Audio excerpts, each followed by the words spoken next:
আসসালামু আলাইকুম ভিউয়ার্স, আশা করি আপনারা যে যেখান থেকে আমার এই ভিডিওটি দেখতেছেন সবাই আল্লাহর অশেষ রহমতে ভালো আছেন। আমি আপনাদের দোয়ায় আল্লাহর অশেষ রহমতে প্রতিদিনের মতো আপনাদের মাঝে চলে আসলাম ছোট্ট আরেকটি ভিডিও নিয়ে। আজকের ভিডিওটি হচ্ছে আমি গত 2 দিন আগে আপনাদের সাথে শেয়ার করছিলাম যে বেলজিয়াম গেলাম। তো সেখানে তো কিছুটা ভিডিও আপনাদের সাথে একটু শেয়ার করছি, তো সম্পূর্ণ তো আর শেয়ার করা হয়নি। তো অনেক বেশি ঠান্ডা ছিল, এজন্য হচ্ছে বেশি ঘোরাঘুরি করা যায়নি। আবার যেহেতু আমরা গেছি সন্ধ্যা হয়ে গেছে, আবার রিটার্ন ব্যাক করে আসব, তো এই জন্য হচ্ছে বেশিটা ঘোরা যায়নি। আর আমরা যে শহরটায় গেছি এটা হচ্ছে ফ্রান্সের একদম বর্ডারের আর কি সাথে। তো এখানকার ভাষাও ফরাসি ভাষা, তো ফসি ওনারা বলতে পারে, তো এই জন্য আর কি ভালো হয়েছে। তো এখান থেকে আমি কেনাকাটা করছি একটু, তো সেটা আপনাদের সাথে শেয়ার করব যে কি কেনাকাটা করছি। সেই ভিডিওর যে কোনো একটা অপশনে পেয়ে যাবেন, সেটা এখন শুরুতে বলবো না। আর যেহেতু সন্ধ্যা হয়ে গেছে, এখানে মার্কেট সব কিছু বন্ধ, দোকানপাট, কারণ একটা নির্দিষ্ট সময় আছে, ওই নির্দিষ্ট সময়ের মধ্যে সব দোকান বন্ধ হয়ে যায়। তো ওই নির্দিষ্ট সময় সব বন্ধ হয়ে গেছে, শুধু গ্রেক বা দুই একটা বুলুঞ্জারির দোকান আর হচ্ছে কাপড় চোপড়ের দুই একটা দোকান খোলা আছে। তো এইটাই আপনাদের আর কি রাত্রের শহরটা একটু দেখাবো যে বেলজিয়ামের রাত্রের শহরটা কেমন। আর এখানে এমন বাতাস ছিল, যেমন বাতাস ওইরকম ঠান্ডা, না আছে হাঁটার কোনো পরিস্থিতি, না আছে আর কি কোথাও একটু দাঁড়ানোর পরিস্থিতি। এত বেশি ঠান্ডা ছিল, একদম জমে যাওয়ার মতো।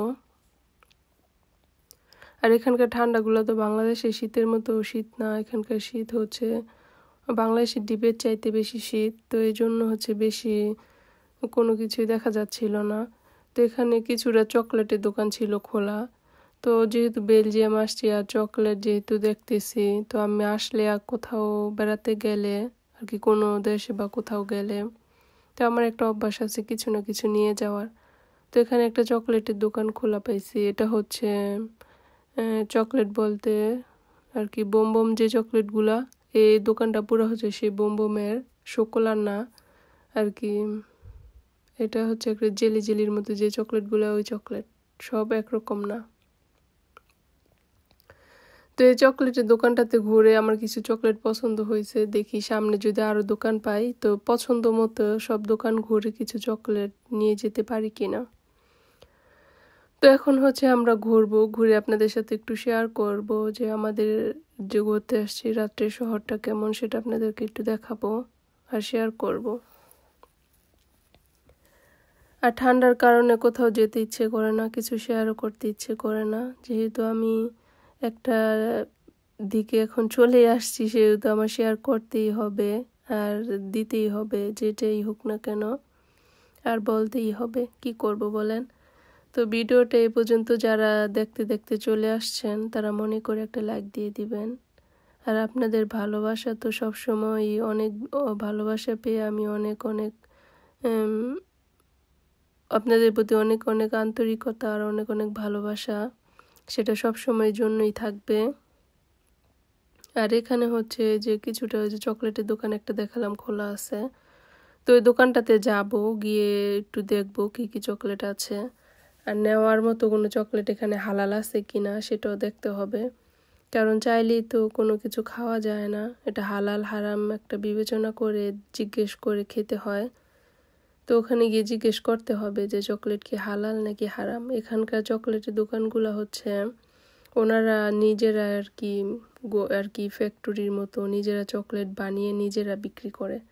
তো চকলেটের অনেক দাম যেহেতু, আর ওনারা যেহেতু বানিয়ে বিক্রি করে, সেহেতু এটার দাম যে বেশি হবে সেটা যারা ইউরোপে থাকে তারা অবশ্যই জানে। আর আমার এই ভিডিওটা আপনাদের কাছে ভালো লাগলে অবশ্যই আমার পাশে থাকবেন আর আমার সম্পূর্ণ ভিডিওটা কন্টিনিউ করবেন। আমার কথায় কোনো কাজকর্মে কোনো কিছুতে কেউ কষ্ট পেয়ে থাকলে আমাকে অবশ্যই ক্ষমা সুন্দর দৃষ্টিতে দেখবেন। আর আমাদের একটা মুখ, আমরা সবাই জানি আমাদের মৃত্যুর পরে এই মুখের আর জিহ্বার হিসাব সবার আগে দিতে হবে। তো আমরা এমন কোনো যাতে বেপাস কথা বা এমন কোনো কিছু না বলি যেটাতে মানুষ কষ্ট পায়, আর যেহেতু আমরা মৃত্যুবরণ করব, এটা তো চিরন্তন সত্য, এটা তো কোনো মিথ্যে নেই। যারা জীব জাতি আছে, আমরা যারা সবারই মৃত্যুর সাথে একদিন না একদিন গ্রহণ করতেই হবে। তো এরকম কোনো ব্যাপার কথা যাতে আমরা না বলি যেটাতে কিনা মানুষ কষ্ট পাবে, বা কারোকে ইঙ্গিত করে না বলি যেটাতে কিনা মানুষ বুঝতে পারে, আবার পরবর্তীতে বলবো যে না আমি তো তাকে ইঙ্গিত করে বলিনি। তো এরকম যাতে কোনো বিষয় না হয়। আর যেহেতু ইউটিউবে আসছি, একটা সোশ্যাল মিডিয়া, আমার সাথে মানুষের সাথে অনেক কিছুই হতে পারে, আমার লাইফে অনেক কিছু হতে পারে, সেটা তো আর আমি সোশ্যাল মিডিয়াতে এসে তো আর বলতে পারি না। হ্যাঁ, বলতে পারে, যারা বলতে পারে তারা তো বলতেছে বা বলে, কিন্তু আমার কাছে মনে হয়, আমার ক্ষুদ্র জ্ঞানে মনে হয় যে এই সমস্ত জিনিস সোশ্যাল মিডিয়াতে বলা বা আসার দরকার কি? এটা আমার একটা পার্সোনাল বিষয়, বা এটা পার্সোনাল থাকবে। কেন আমি কোনো সোশ্যাল মিডিয়াতে এসে খোঁচাখুচি করব? আর যারা তাড়াতাড়ি ভাইরাল হতে চায় তারা অবশ্যই এটা করে। দেখি অনেক অনেক ব্লগার আছে, তারা একদম ফ্যামিলির যত গোপনীয়তা আছে, যত পার্সোনাল বিষয় আছে সব কিছু তুলে ধরে, সব কিছু বলে ফেলে। জানি না তারা কেন এটা করে। তো আমার কাছে মনে হয় যে এগুলো করা ঠিক না। কিন্তু তারপরে যার যার ইচ্ছা, যার যার ব্যক্তিগত স্বাধীনতা, ওটা আমার মতো তো আর সবাই চিন্তা করবে না। আমি চিন্তা করবো, একটা আরেকজন তো এটা চিন্তা করবে না, এটাই তো স্বাভাবিক। আমরা এক একটা মানুষ, এক একটা মানুষের মতো, আমরা কেউ কারো মতো না। আমাদের এক একটা মানুষের মন, চিন্তাধারা সব কিছু আমাদের ভিন্ন। অতএব আমাদের কারো মতো নেই, আমরা কেউ না। তো আমি আমার মতো করে চিন্তা করে বললাম। আপনারা কেউ যদি আমার কোনো কিছুতে কষ্ট পান অবশ্যই আমাকে বলবেন।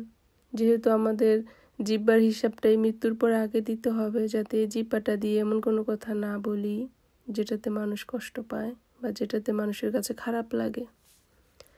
তো সোশ্যাল মিডিয়াতে আসছি, ঠিক আছে, যতটুকু ভালো লাগার, আনন্দ লাগার বিষয় অতটুকুই আপনাদের সাথে শেয়ার করব। আর যেটা সুখটাও শেয়ার করব, দুঃখটাও শেয়ার করব, ওরকম দুঃখই শেয়ার করব যেগুলো কিনা আর কি মানানসই হয়। তো এটা হচ্ছে একটা চকলেটের দোকান। তো এই দোকান থেকে আমি কিছু চকলেট নিয়ে যাব, যেটা কিনা আপনাদের শুরুতে বলছিলাম যে এখান থেকে কিছু না কিছু নিয়ে যাব। তো সব দোকান যেহেতু বন্ধ, এখন তার কিছু নেওয়া সম্ভব না। তো এই দোকানের মহিলাকে জিজ্ঞেস করা হয়েছিল যে চকলেট এগুলো কি হালাল কিনা। তো উনি বলছে হালাল হারাম দুইটা মিক্স আছে, কিন্তু উনি বলে দিবে যে কোনটা হালাল কোনটা হারাম। তো যেটা হারাম ওটা নিব না, যেটা হালাল ওখান থেকেই কিছু চকলেট নিয়ে যাব।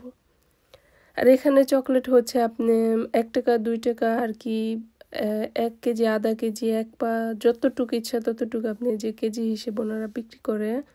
তো এক এক চকলেটের কেজি 46 টাকা, 50 টাকা, এরকম আর কি, একদম ট্যাগ লাগায় রাখছে, এরকম ওজন, এরকম আর কি কেজি। তো আমি তো আর এত চকলেট নিব না, আমি সব পদের থেকে একটু একটু করে নিয়ে যাব, খেয়ে দেখবো যে ওনারা যেহেতু বানিয়ে বিক্রি করে চকলেটটার স্বাদ কেমন। তো এটা আমার একটা অভ্যাস আছে, কোথাও গেলে কিছু না কিছু নিয়ে যাই। তো এগুলো সব হচ্ছে চকলেট, দেখা যাচ্ছে মূর্তির মতো, কিন্তু মূর্তি না, এগুলি সব চকলেট। ওনারা এরকম বানিয়ে এগুলি বিক্রি করে। তো এই জন্য আপনাদের সাথে ভিডিও করে নিলাম একটু, যাতে আপনাদের সাথে শেয়ার করতে পারি। তো আপনারা কমেন্টে জানাবেন যে চকলেটের দোকানে চকলেটগুলো আপনাদের কেমন লাগলো। আর আপনাদের যদি খাওয়াতে পারতাম তাহলে আমার কাছে অনেক বেশি ভালো লাগতো। তো আমাদের চকলেট কিনা শেষ, আমি বেশি কিনিনি, অল্প একটুই কিনছি। তো সেটাও আপনাদের লাস্টে শেয়ার করব যে আমি কতটুক চকলেট কিনলাম আর কত ইউরো চকলেট কিনলাম। তো লাস্টে আমরা এই দোকান থেকে কিছু খাওয়া দাওয়া করে তারপর এখন চলে যাব। তো এটাই হচ্ছে আমাদের লাস্ট গন্তব্য, একদম এখান থেকে বাসায়। তো আপনাদের বাসায় গিয়ে হচ্ছে দেখাবো আমি কতটুক চকলেট কিনলাম আর কত ইউরো চকলেট কিনলাম। তো আমার চকলেটগুলো কেমন হয়েছে সেটা তো আপনারা খেয়ে বলতে পারবেন না, সেটা আর কি দেখে বলতে পারবেন। তো রাত্রে এতটুকু আবার সামনে যাওয়ার সময় ভালো লাগলো, তো আপনাদের জন্য এই জন্য একটু আর কি রেকর্ড করে নিলাম যে রাত্রে মোটামুটি খারাপ কি, ভালোই, তো ভালো লাগছে ঘুরে সব কিছু করে। তো ঘোরাফেরা শেষ করে তো এখন হচ্ছে বাসায় চলে আসছি। তো আপনাদের দেখাবো, এই দোকানের নাম হচ্ছে এটা। তো আপনাদের ভাইয়াকে বললাম একটু বের করো, একটু শেয়ার করি। তো সে হচ্ছে যে বের করে নিচ্ছিল। আর আমার ঘরের তো যেহেতু বাহিরে গেছি, ঘরের অবস্থা একাডো ছিল, আর আগের দিনও ঘরে কিছু কাজকর্ম ছিল, সব কিছু মিলিয়ে ঘরের অবস্থা একদম নাজেহাল হয়ে আছে। আর এই যে আমার চকলেট, এই এতটুক চকলেটই আনছি, আর দুটো বড় বড় চকলেট আনছি আর কি। যেহেতু ওখানকার এগুলি বানিয়ে বিক্রি করে, তো আমার কাছে মনে হলো যে অন্যরকম মজা হবে। দেখি যে না, আমাদের এখানকার চকলেট যেমন মজা, এগুলি সেমই মজা, একই মজা, কোনো ভিন্নতা কিছু নেই। তারপরে এনে খেয়ে দেখলাম আর কি। তো এখানে আমার সম্পূর্ণ চকলেট, তো এখানে আমার সম্পূর্ণ চকলেটে এখানে দাম নিছে 12 ইউরো, কত সেন্টিম জানি, তো সেটা মনে নেই। তো এই 12 ইউরো দিয়ে আমি কিন্তু এখানে অনেক চকলেট পেতাম, এতটুক আর কি, 12 ইউরো। তো এটা আমি খেলে হয়তো একদিনই শেষ হয়ে যাবে। আমি আবার চকলেট খুব পছন্দ করি, ছোটবেলার থেকে আমাকে খুব চকলেট খাওয়াতো। এখন চকলেটের কথা বল, অনেক বড় হিস্ট্রি হয়ে যাবে। তো আমি চকলেট পছন্দ করতাম দেখে আর কি, সব সময় আমার বাবা আর কি আমার জন্য বিদেশ থেকে বলে দিত, ওর জন্য চকলেটের ডিব্বা আর কি অল টাইম আমাদের ঘরে একদম চকলেটের বয়ম সব সময় একটা করে থাকতো, এত চকলেট খেতাম। তো এখন ওই রকম এত নেশা নেই, তো পেলে খাই, না পেলে না খাই। তো চকলেট আমার পছন্দ মোটামুটি। তো আপনাদের ভাইয়াকে বললাম একটু খেয়ে একটু শেয়ার করো, দেখিয়ে দেই। তো এজন্য আর কি আপনাদের সামনে একটু খেয়ে আর কি যে দেখাই দিলাম চকলেটগুলা। তো বলবেন কেমন হলো আমার আজকের ভিডিওটি, এ পর্যন্তই। আল্লাহ হাফেজ।